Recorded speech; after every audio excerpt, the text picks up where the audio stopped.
Welcome to our channel. This is my first video, so please go easy on me. Hopefully in a few videos time I'll start to seem somewhat comfortable on camera.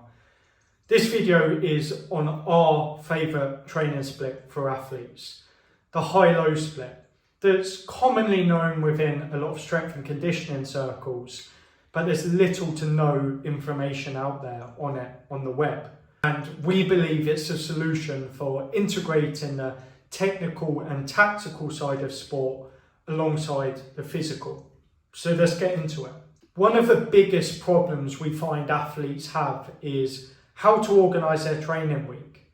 They've got to balance an array of physical qualities: speed, conditioning, hypertrophy, maximal strength work, agility, let alone the sport itself.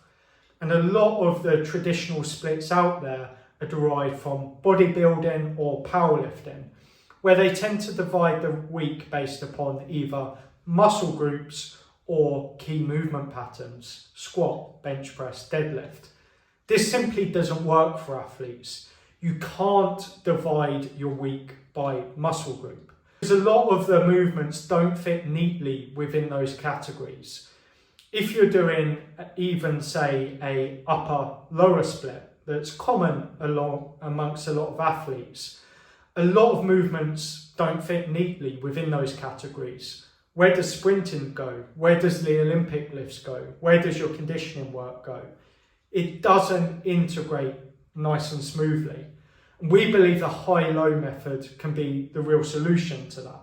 The high-low method is derived from Charlie Francis, who's a Canadian sprint coach, famous for coaching Ben Johnson. Forget about the drugs for a while. So the crux of the high-low split is you divide the training week based on neuromuscular stress instead of muscle groups. So you categorize movements within either high or low categories. A high category can be simply explained by any type of exercise that takes at least 48 hours to recover from.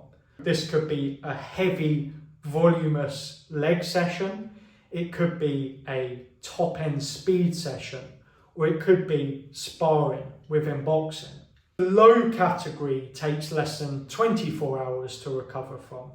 So this includes aerobic work, such as road running, some light upper body pump sessions, or more technical, tactical focused sports training. How you organise your week in accordance with the high-low structure is simply keeping at least 48 hours between those high intensity sessions. What this allows you to do is not only sufficiently recover, but when you come round to do the second high intensity session, you're able to execute it at absolutely 100%. Because if you're going into a speed session sore, you're not going to get speed adaptations because you're simply not going to be running fast enough.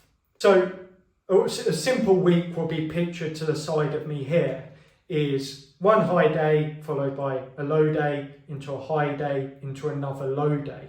So what this opens up is the inclusion of double days within your training week. We'd much rather you execute 2 high intensity sessions within the same day and follow it up with a lighter day, a low day, than trying to evenly distribute those high intensity sessions across the week.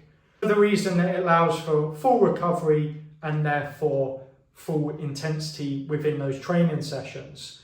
This is particularly common within the combat sport world, with the likes of MMA athletes that tend to go hard every single day. But by trying to go hard every single day, they're not actually pushing to their physical limit because they're simply too fatigued. One of the common questions we get with the high-low structure is how you organise those high days when you're doing 2 sessions per day. Won't doing a heavy lower body session heavily interfere with your sport-specific training? Well, there's a few recommendations we have around that. First and foremost, always do the most important session of the day first. That in 90% of cases is the sport-specific session. So when you execute that, you're fresh and ready to go. Secondly, is keeping at least 6 hours between those sessions where possible. This will allow for a good level of recovery. Number 3 is really prioritise the post-workout nutrition of that first session.